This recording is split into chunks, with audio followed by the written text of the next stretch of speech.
Chicken மகாராணி இது பேரில் மட்டும் மகாராணி இல்லைங்க, டேஸ்ட்லேயும் மகாராணி தான். அவ்வளோ டேஸ்ட்டாக இருக்கும். நீங்கள் இட்லி, தோசை, சப்பாத்தி, ரைஸ்னு எல்லாத்துக்குமே வச்சு சாப்பிடலாம். எல்லாத்துக்குமே பயங்கரமாக இருப்பான். வாங்க எப்படி செய்யலான்னு பார்க்கலாம். இதுக்கு நான் ஒரு 1/2 கிலோ சிக்கன் எடுத்துக்கிறேன். இது கூட கொஞ்சமாக சால்ட்டு, பெப்பர், இஞ்சி பூண்டு பேஸ்ட் சேர்த்து சீசனிங் பண்ணிக்கிறேன். இது வந்துட்டு உங்களுக்கு ஒரு 1 hour நல்லா ஊறணும். கூட கொஞ்சம் லெமன் கூட சேர்த்திக்கோங்க. இதுக்கப்புறம் நான் சீரகம், அன்னாச்சிப்பூ, பட்டை, கிராம்பு, ஏலக்காய், கொஞ்சமாக கொத்தமல்லி, கஸ்தூரி மெத்தி, மிளகாய், முந்திரி, பாதாம் இதை சேர்த்து நல்லா வந்துட்டு வறுத்து விட்டுக்கிறேன்.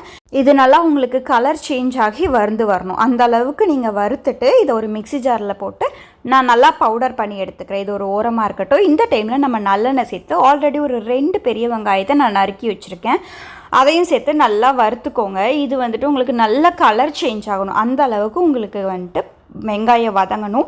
இந்த டைமில் நான் சிக்கனையும் சேர்த்திக்கிறேன். சிக்கன் சேர்த்து ஒரு 2 minutes குக் பண்ணிவிட்டு இது கூட நான் வந்துட்டு ஒரு 1/4 கப் தயிர் சேர்த்திக்கிறேன். இது கூடவே நம்ம ஆல்ரெடி அரைச்சி வச்சுருக்கோம்ல மசாலா, அதையும் சேர்த்து நல்லா வதக்கிக்கோங்க. இது வந்துட்டு உங்களுக்கு ஒரு 20 minutesலேருந்து 30 minutes வரைக்கும் நல்லா குக் ஆகணும். அதுக்காக நான் ஒரு 2 கப் தண்ணி சேர்த்துக்கிறேன்.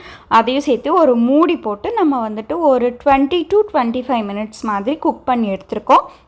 உங்களுக்கு இந்த அளவுக்கு குக் ஆகி வந்திருக்கு. இந்த டைமில் நான் வந்துட்டு ஃப்ரெஷ் க்ரீம் சேர்த்திக்கிறேன். இது ஒரு 100 கிராம் இருக்கும். ஒரு 1/4 கப் சேர்த்திருக்கேன். ஸோ இதையும் நல்லா கலந்துட்டு ஒரு 5 நிமிஷம் மூடி போட்டு நம்ம மூடி வச்சு எடுத்துக்கலாம். இந்த டைமில் நான் வந்துட்டு ஒரு 2 பச்சை மிளகாயை நல்லா கீச்சி வச்சுருக்கேன். அதையும் சேர்த்துட்டு கொத்தமல்லி தலையும் சேர்த்தி ஒரு 2 minutes நல்லா நம்ம குக் பண்ணி எடுத்தோம் அப்படின்னா நம்மளுக்கு இந்த அளவுக்கு வந்துட்டு சிக்கன் வந்து சூப்பராக கிடைக்கும்.